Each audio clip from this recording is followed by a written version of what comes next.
How much fun has it been this week to do the tacos acrostic, T.A.C.O.S, talking about prayer, thanksgiving, adoration, confession, others, and self. Now today, we're at the point of self, praying for yourself.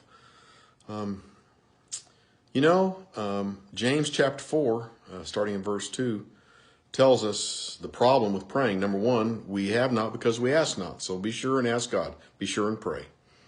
The second problem is even when we do pray, we tend to kind of pray with wrong motives. To consume it upon our own lust. We're lustful saints. We pray for stuff, and maybe we need to practice some contentment rather than praying for more stuff. But anyway, go back and look at James chapter 4, beginning in verse 2. It'll help you with your prayer and your praying.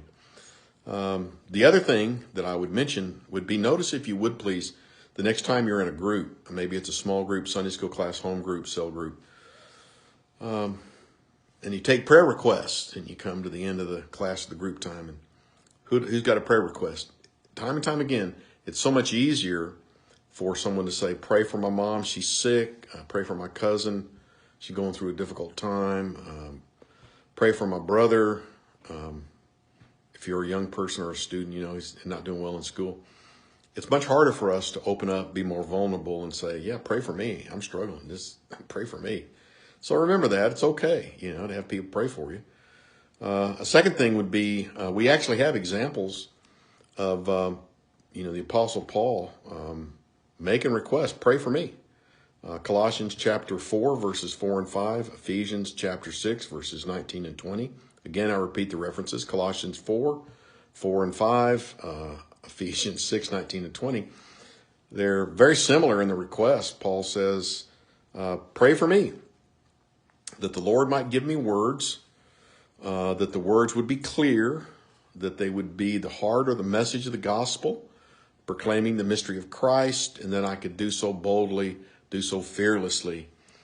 Wow. Thank you very much. Now, I realize once Paul asked that, when someone else is praying it, it becomes an intercession. But now hear this.